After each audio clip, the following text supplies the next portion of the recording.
Hello and welcome to the Minter Dialogue Internet Show, number 47.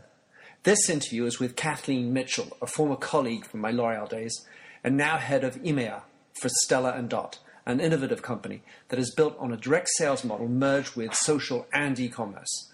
Recognized as one of Inc. 500's fastest growing companies, Stella and Dot is paving a new way with a strong sense of mission and brand. It's an exciting business model. In this conversation, we discuss how Stella and Dot's model works, the keys to its success, as well as how they manage their social media strategy and a few other topics. It's a great entrepreneurial story. Enjoy the show.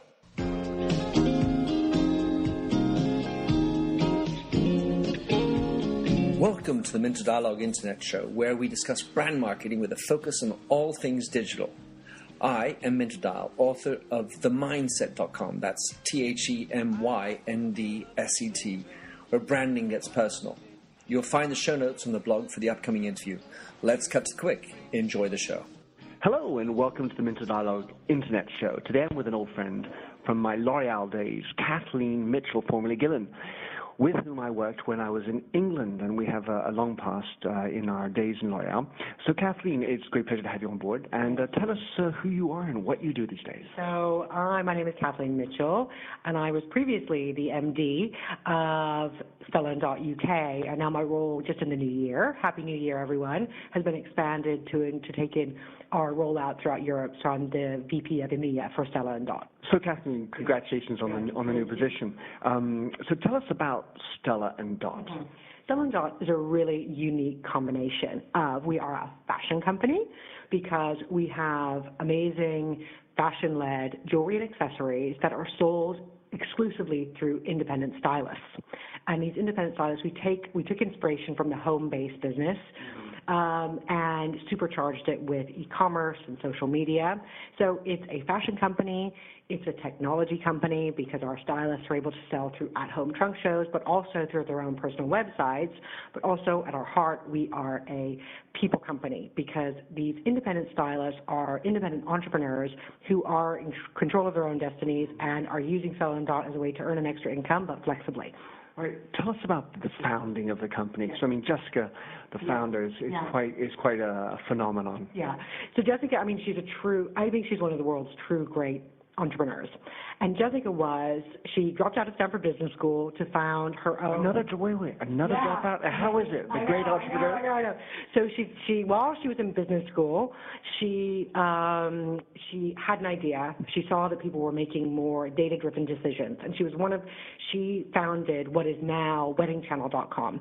And and it was then sold to the Knot. But it was an extremely successful way of people shopping, combining wedding lists. So Macy's and Crate & Barrel, and it was very revolutionary at the time because that was one of the first things to go online. And it was massively successful, became then Wedding Channel, and then they went on to sell it to the Knot. But Jessica at the time, was in her 20s and, working 100 hours a week and truly a .com entrepreneur. And she was then looking for something different herself when it was being sold. But she had the opportunity to go on to Oprah. And because of that, she got a huge amount of attention from other women because they were highlighting successful women. It goes to show that being .com, it's still good to have traditional media because that does have that wow effect. Well, on Oprah is, extremely powerful and, it's just highlighting successful women. But because of that appearance on Oprah, Jessica was then approached by many women who said, wow, you own your own business. This is incredible. I want to do the same thing because I'm stuck in my corporate job or I'm doing whatever, and I have no flexibility. I have no. And she goes, it's what the crux of it is that women actually want to control their own destinies. They want to work, but they want to have the opportunity to do it on their own terms. So she thought there was something in that. So that was the kernel of the idea, and she wanted her next company to be, all about this. So then she then followed her husband's career to Texas, and she became an executive at Dell because one of her mentors said, if you want to run a big organization, you have to work in a big organization. So that was her time. And then, so she had, 2 kids at the time as well, which, she was having her second. And during that time, she was kind of incubating the idea at Stella and Dot. And while she was in this job, she happened to go to Dallas, and she was in a hotel where there was a home-based business convention, and it was Mary Kay. And she actually saw she never considered this model before, but she looked at it and saw the joy and the excitement in these women and how they were, felt so empowered. And then she really began to look at this, well-worn business path, but thought, maybe we could work on the product, certainly, and make it, appealing and design-led and so irresistible that it nearly sold itself. But then also nobody in that space had touched it with technology. So if you could supercharge it with the power of e-commerce, social media was just beginning to emerge. So, a way to give these entrepreneurs a way to promote their business cheaply and, free. So then she went about, saying, okay, jewelry's the thing because you wear it and it's visible and it's easy to display and ship and everything. And so she started making the jewelry herself, and it wasn't nearly as pretty as it is now, but she got the idea. And she had a pilot phase where she did 13 trunk shows in 6 weeks, and she thought there was a magic to this social selling, this home-based. And then Stella and Dot was born because she then met Blythe Harris. Can you tell us about why Stella and Dot? Exactly, because then she met Blythe Harris, who's our Chief Creative Officer. And Blythe ran jewelry for Banana Republic. Blythe is truly one of the leading jewelry designers in the world, and she just won, most innovative accessories designer by the Accessory Council of America, which is really prestigious. But Blythe and Jessica met up, and then Stella and Dot, and they named Stella and Dot after their grandmothers. Very bold women with unique stories of, So Stella and Dot is named after Jessica and Blythe's grandmothers. All right. So Stella and Dot, what size is the business today? So Stella and Dot globally is around $200 million, so just over $200 million. Yeah. And you are responsible for EMEA. Yeah. So up until this point, so this is new, the EMEA thing, but up until this point, I've been responsible for the UK. We launched in the UK in 2011, in October 2011, and in that time we did like 1.2 million in our first 6 weeks, and we've done over 6 million in this year, so it's been great. And we have 1,300 stylists. All right, 1,300, that's for the UK. For the UK alone. So tell us about the mix of business. I mean, I understand you say jewelry. Is it 100% jewelry? And then would you tell us about the channels, how it falls through the channels for your business? Okay, so everything is about our stylists, but we support them through our fantastic e-commerce platform. So what we sell we have jewelry and accessories. We do handbags, we now do scarves, we do tech cases. Now, so check out our website, go to stelland.co.uk and have a look. Definitely, when Jessica was looking at the product line that would meet this product platform very well, we saw a huge white space in this market space, in the fact that this affordable luxury jewelry. So that's what we sell, and then with add-ons of these additional accessories. And do you carry that concept of affordable luxury into the accessories as well? I mean, is that really a transversal concept? Our design process is very much like that of a luxury brand. So everything, we have a design studio based in New York. So our head office is actually based in San Bruno in San Francisco, right in the heart of technology. But our design is in the heart of design in New York City. And Blythe runs a team of world-class designers who've come from LVMH and Marc Jacobs, and the list goes on. And everything is designed by our design team. It's modeled, made in our design center in New York, and then it's made in the best factories around the world. And so 100% of your product is signed and manufactured by you. So it's designed by us and manufactured in the best factories, and we use the same factories that many of the designer brands use. So this means, because I mean, if you look at the e-commerce models out there, you are in control of your product line. You are therefore probably going to have more juicy margins, as opposed to other companies that have to buy subcontract. We want to get value for everyone who's touched by Stella and Dot. So there's the great accessories, so style for a steal, because we don't have to give retailers, these incredible markups. So there's for our consumer, you're getting amazing, great style for a steal. And as I say, we have a luxury process. Our product is luxurious in the end, but it's a very moderate price point. Then for our hostesses, so the women that actually host trunk shows in their homes and invite our stylists in, they get style rewards, so they get between 10 to 20% of the trunk show in free jewelry, and then our stylists earn between 25 to 30% of what they sell. And we have many women now in the UK earning very lucrative incomes, and actually we broke the £10,000 a month barrier for one stylist or actually for several stylists, but per stylist in November. So, and in terms, and the other opportunity is also in, I would usually use the word godfathering, but maybe not the right term, godmothering, other stylists into your category. I mean, you bring in other people. You also get a So then you can do this business incredibly part-time and flexibly. It's up to you. Your happiness is your success is your happiness. So some people choose to do this just sell the jewelry, do it. You do a trunk show every once in a while. Some people do this part-time, 10 to 15 hours a week, and some people do this very full-time. Now, to build your income, if you can then choose to introduce other people to the business, and you coach them and coach them to success. And some people have teams of 2, and some people have teams of 200 in the UK. So and then you can earn coaching commissions on that. So just like a FTSE 100 company where you'd have like an area sales manager and their sales reps, it's the same thing. Well, I think the motivational levels are very different from what you're telling me, right? So I want to go back to our mutual past at L'Oreal, and specifically we shared a particular passion together at Redken. And you're talking about coaching, and I'm going to have to think that education is an enormous part of how you the success. It's funny. What I've learned at Stella & Dot has been incredible. And actually, I wish I knew then what I know now, because first of all, how we communicate. So we're communicating on a one-to-many basis all the time. So we really use what's available in technology to do that. So we have a regular video buzz that goes out. We tape quite a simple video. We distribute it to them. How-to videos are on YouTube, right? Yeah, well, we do it, we have our internal Stella & Dot University, but we have all around the sort of methodology of doing our business, but then styling tips and that sort of thing. So really, to become a Stella & Dot stylist, it's really easy. We can show you everything you need to do. But the main thing is that we give a huge amount of recognition and kudos, and, it's fun. And, it's short. There's no sticks. It's all carrots. So I'm going to be a little sexist, or at least I'm going to talk about this, because what you tell me about desiring flexibility, taking control, working for carrots is kind of something that speaks to me as a man. Great. So we do have a few men. Well, no, but beyond that, it's sort of, because on the one hand, I'm thinking, well, oh gosh, men should be learning from this style of management.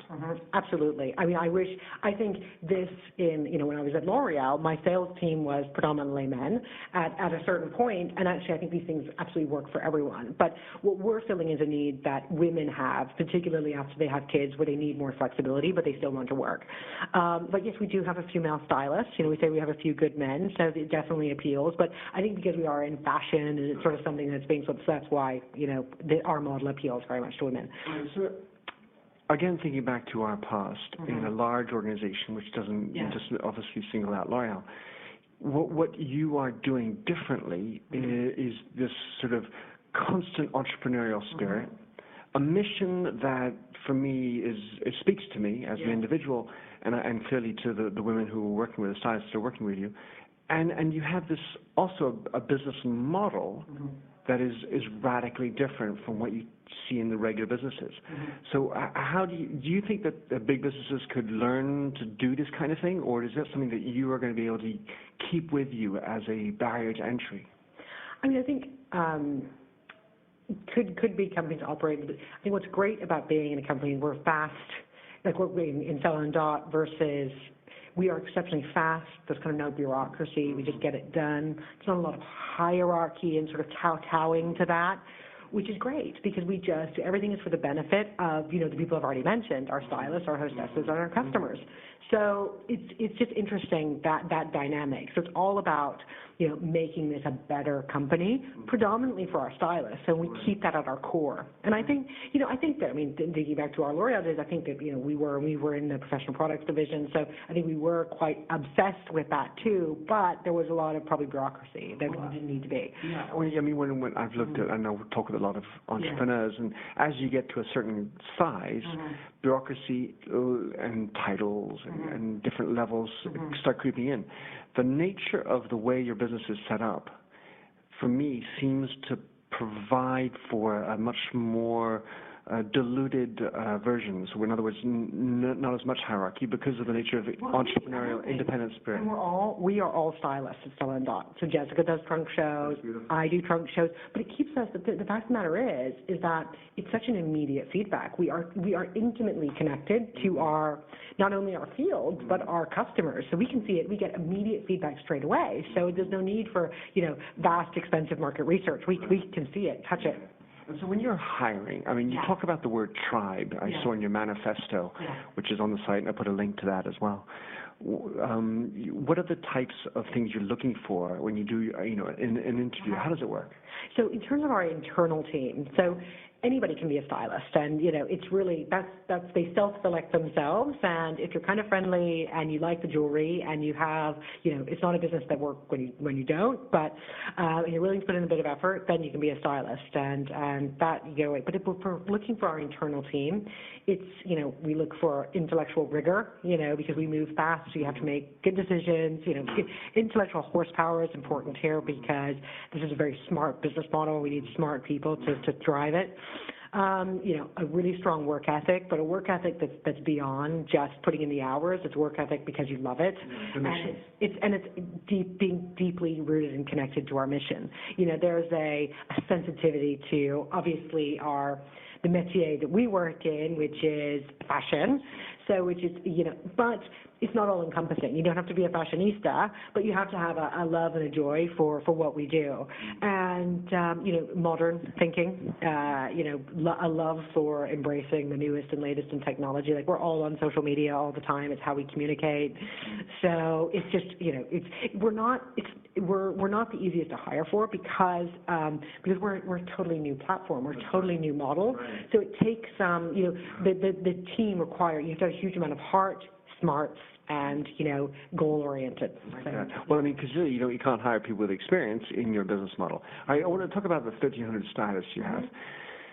You've got some good performers and less good performers. How do you can you once a stylist, always a stylist? How does that work? So there's got to be a culling process.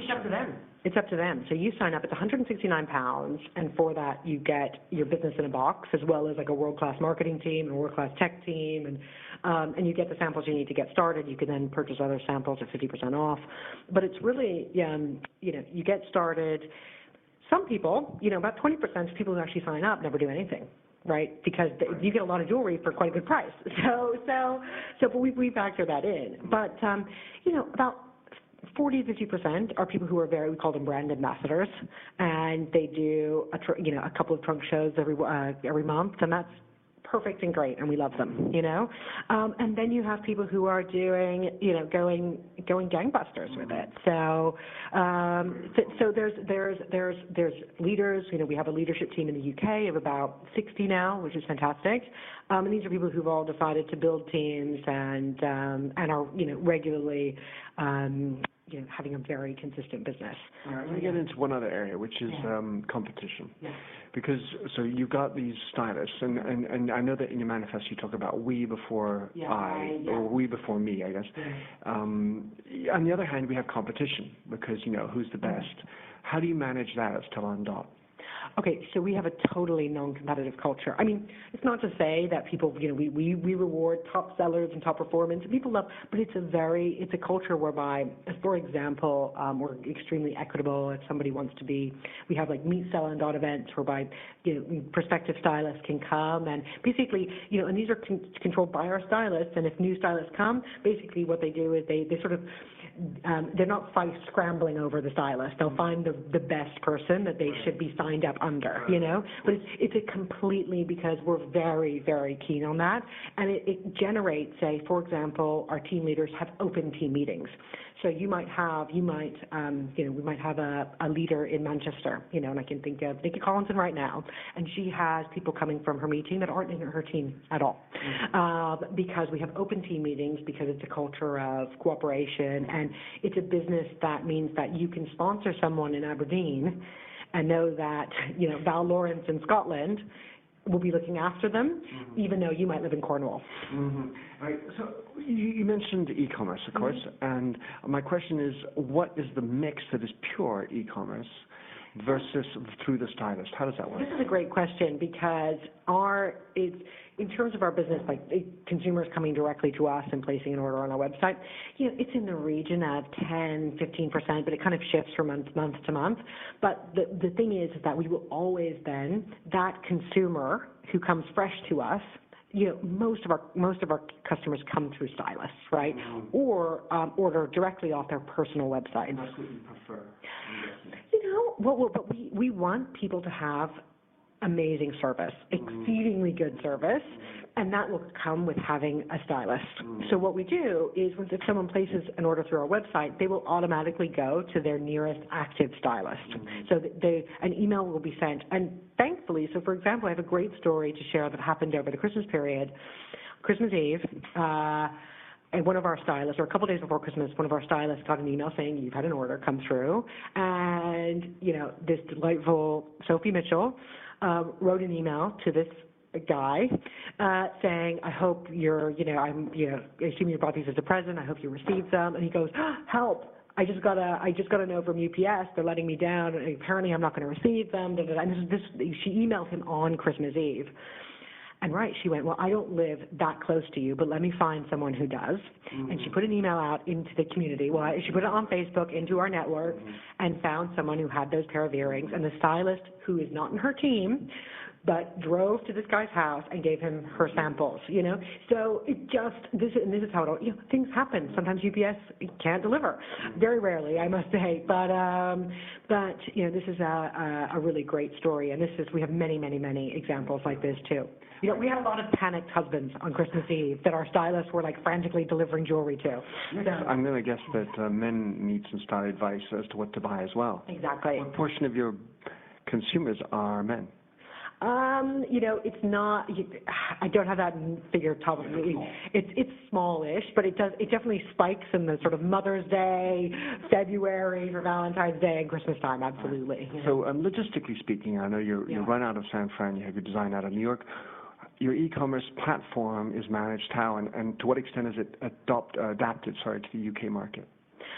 Our platform our technology is pretty seamless, and all of our engineers are based in San Bruno because this is where, it's the heart of technology.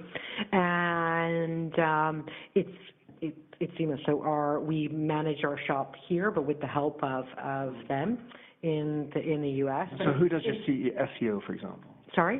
SEO is done locally? That is done, globally, actually. Yeah. Mm-hmm. Yeah. All right, and with our input, obviously, but it's done globally. Yeah. What is when you talk about social, what is the team that runs your social? Because you have a presence on Pinterest, Facebook, Twitter, YouTube. You've got a very lively presence. Who's running all that? The fact about social media is that we are all at it. We're on it personally and professionally, and we have our consumer brand manager. A portion of her job is social media. But do you all have admin rights in the team? Yeah, we do, just because sometimes on a Saturday night I'll see something that I want to tweet from Stella and Dot, but there's a few of us that have admin rights, but generally it's our brand manager for consumer, but it's a part of her job. And the other thing is that we have a whole editorial calendar for things, but we also want to be able to react live. But it looks like a lot, but actually it's a slice of someone's job. It's not as hard as it's more about, when we say at Stella and Dot, it's a lot. It's just do it, And a lot of people sometimes when it comes to social media think about it a lot, strategize it, but it's more about just putting information and interesting information about you and engaging out there. And because I know you have those presences just for the UK, do you have? Is there a central organization? I know you're not talking about a high organization, but do you have a feed from the U.S. into your content? So what we do is we think it's very important for everything consumer and such to be tailored. So in terms of the back office stuff, the engine, that's pretty much the same. But everything, the content is very much tailored per country. So we definitely, there is a wonderful director of social media in the U.S., that we will get, the plans from, but we will tailor it to our markets.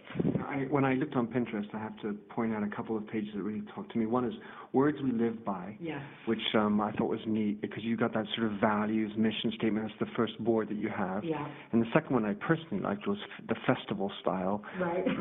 Maybe because I'm an old deadhead, but who chooses those boards?